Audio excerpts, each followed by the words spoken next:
Thank you so much, sir. May I now kindly request the distinguished President ISA National, Dr. SSC Chakra Rao, to deliver the presidential address.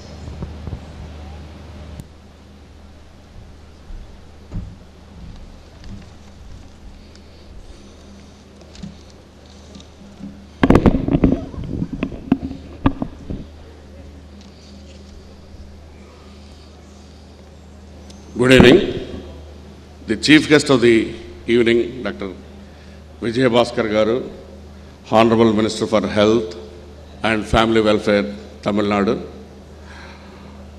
The guest of honor, Dr. S. Geeta Lakshmi, the Director of Medical Education, Government of Tamil Nadu. And a guest of honor, Dr. Shanta Kumar, Dean, Madurai Medical College, Madurai. The guest of honor, Dr. Ashok, the Vice President of the Velamal Medical Education Trust. Secretary, Dr. Bhimesh. Treasurer, Dr. Joshi. President-elect, Dr. Harsur. Vice President, Dr. Kuchel Babu. President of Tamil Nadu ISA, Secretary of Tamil Nadu ISA, the President of the Madurai City Branch, Secretary of Madurai City Branch, the organizing chairman, and everybody. Good evening. First of all, in the presence of our beloved Health Minister, I just wanted to remark, sir, the programs, mainly the health programs in Tamil Nadu are very much appreciated all over the country, sir. Your primary health centers, I visited when I was an additional director of health services, AP, I visited. There is a very good programs are running up, and the funds from the NRHM are well utilized, and now there is good drinking water in the primary health center. There is a good sitting place. The walls are well painted.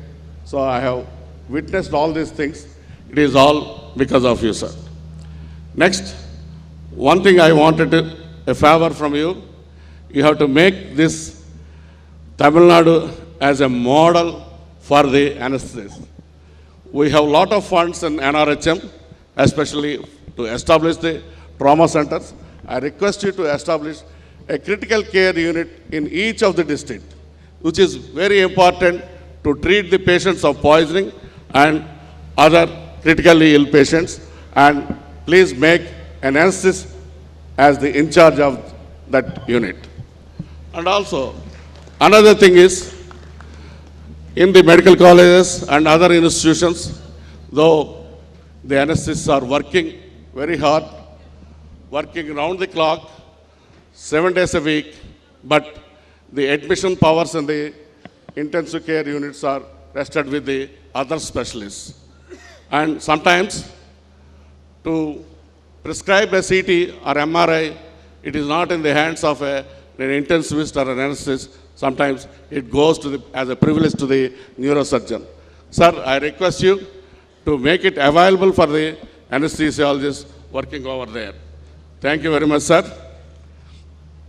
Next, ladies and gentlemen, since last 15 years, my maximum effort has been directed towards raising standards in anesthesia as well as the position of anesthesiologists in the medical fraternity and the society at large. I am now completing 1 year of my presidency in this year, and our esteemed Indian Society of Anesthesiologists of having started right from the grassroots level.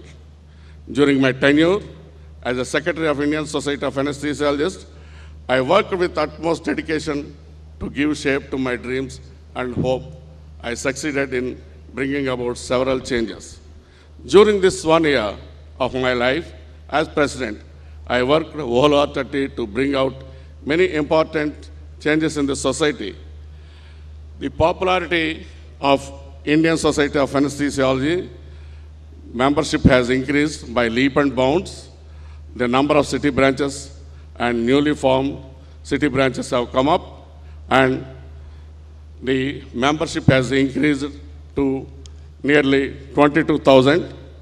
The electronic elections have introduced democratically, and for the first time this year, 4,520 members have voted online. So this is a great achievement. The participation of the many members, it shows that the interest in this thing. And this year, I managed to cover about 40 to 50 places, cities, city branches, and some state branches, and some institutes where I was invited, and I have been received with love and affection wherever I went. Friends, I have tried to do my best, but there is still many milestones to be achieved. Of course, my friend Dr. Harsur will definitely take care of them. My first priority to make public awareness of importance of anesthesia and the role played by the anesthetist in the management of the patients. For this, personal contact with the people is important. I repeatedly requested my fellow colleagues to insist on pre- and post-operative evaluation and thus exposing ourselves to the patients and their relatives. Take care of the patient post-operatively. Pain is the fifth vital sign. So unless we do it, nobody will identify us. We should try to create an environment where patient demands to be known and about anesthetist is involved. So which anesthetist is involved also the patient should know. In my utmost desire that like other consultants, the anesthetist should have the power to admit patients. So anesthetist is also a specialist, is also trained for 3 years, and there is nothing short of anything, so we should be given that privilege. We manage patient after admission by doctors of different faculties. We are fully capable of assessing the needs for admission in case of trauma, pain, surgical problems, etc. Then why can't we admit cases? So ICU admissions and other places should be given to us. And even OPD need to be maintained for certain other aspects by the anesthetist. If we try hard enough, I am certain we shall succeed. After all, we are consultants, trained for 3 years like anybody. The shortage of anesthetists is a global phenomenon now, but nobody is trying to analyze and solve the problem. So anesthesia should be introduced to the budding doctors of MBBS, at MBBS level, so that they will develop interest in the subject and choose to become the anesthetist. It is our long-pending demand from the MCI to make the anesthesia as an independent subject in MBBS curriculum. The DNB board should start some diploma courses in anesthesia in the hospitals where there is no MD or DS seats, similar to the GMC pattern of UK. This should solve the problem of shortage of anesthetists to a great extent. I request all the members to join hands to achieve this goal. We should form groups in every state as state branches already existing in India promote anesthesiology as an independent subject, teaching the basics of anesthesiology to the undergraduates in the names of Traveling Pain School. Actually, in AP, the Traveling Pain School is very popular, and they have traveled to almost all the cities and inducted to the concept of pain and its management in all the medical colleges to the undergraduate students. Like that, the Indian Society of Anesthetists should also start the traveling anesthesia school with like-minded people in every state, and they should take the responsibility of making the members and increasing the awareness among the medical students. We hear every day about the deaths due to negligence in anesthesia, often provided by non-qualified doctors or even non-medical persons.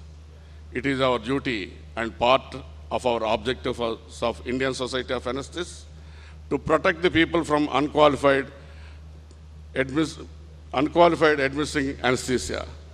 Besides, non-medical professions, many cases casualties occurs due to ill-equipped operating theaters. So protocols for safe anesthesia and safe surgery practice are violated openly. So, in my opinion, we should propose to the government to authorize the Indian Society of Anesthesiologists to inspect all OTs and ICUs and certify them just like MCI inspecting the medical colleges and certifies them. There is no doubt we are the best persons to do this. Non-qualified doctors providing anesthesia often use drugs like ketamine, which is not safe. The attempt of WFSA and Indian Society of Anesthesiologists together impressed upon the government of India and kept ketamine as Scheduled H drug, restricting its availability only on the prescription of the qualified anesthesiologists. Now it is happening for the last 6 months. Till date, we are following the guidelines of the Western countries in protocols for different types of anesthetic procedures and the management of disease. However, conditions in our setup are very different and we have to work with several handicaps. So, it is my proposal that we should constitute different panels of experts in our field to make the protocols and guidelines, instead of blindly following the Western countries. The committee and panel of the experts will be different from the members of the governing council of the Indian Society of Anesthesiologists.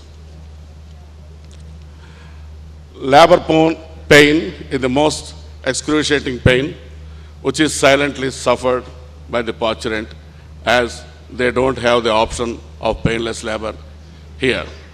Unlike in Western countries, 50% of the people opt for it. I appeal to all my anesthesiologists to make painless labor popular here as well. I request the government authorities to make painless labor clinics mandatory in all tertiary care hospitals. The National Rural Health Mission should support the project along with the institutional deliveries.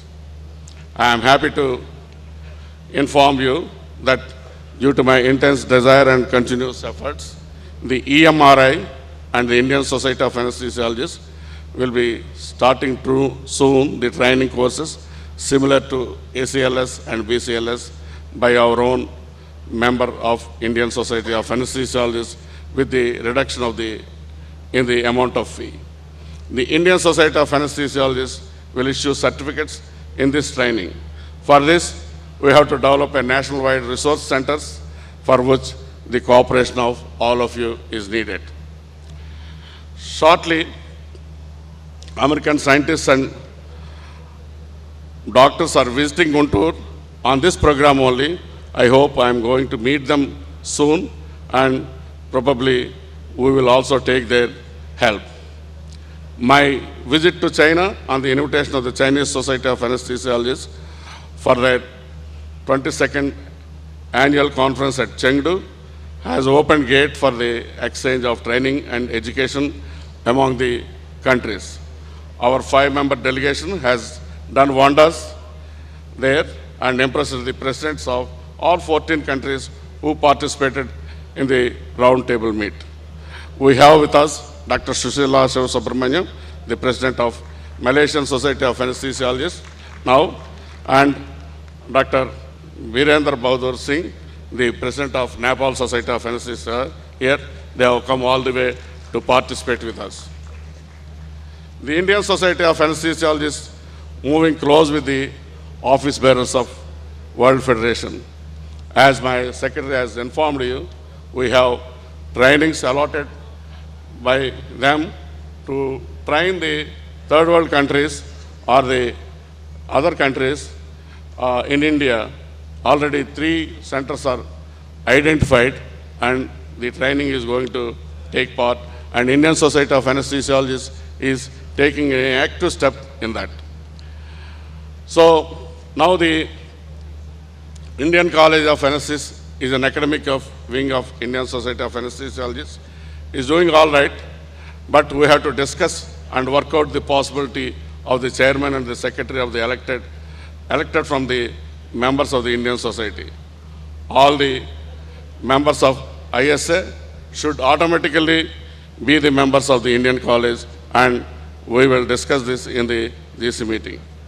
The important thing, which I purposefully kept it in last, is the welfare programs of the Indian Society, is the Family Benevolent Fund, by which the Indian Society of Anesthesiologists has helped about 30 families of our departed members. I request you to all to become the members of this fund and strengthen our society. Come much closer and help each other when the catastrophe occurs. You may think that you may not need such help, but I request you to become a member and help the other members. So now, this fund is managed by Dr. Sugu Varghese from Ernakulam. So he is a good organizer. I have dreamed that Indian Society of Anesthesiologists developed different wings for welfare activation of the state and city branches, provision of 24/7 helpline for its members to solve the problems on online and get the members more united for getting better remuneration. So the remuneration is more important for a practicing anesthesiologist. So I request them, I have given a PowerPoint presentation. So take that PowerPoint presentation and demand, I request you to demand your fees. And this is my concluding address as president of our association. I have tried to come up to your expectations. I always thought about the welfare of the anesthetists. I will serve this association till my last breath. I breathe with this association and I will die with this association. Long live ISA. Sarve Santu Sukhino Bhavantu. Thank you very much. Thank you, sir.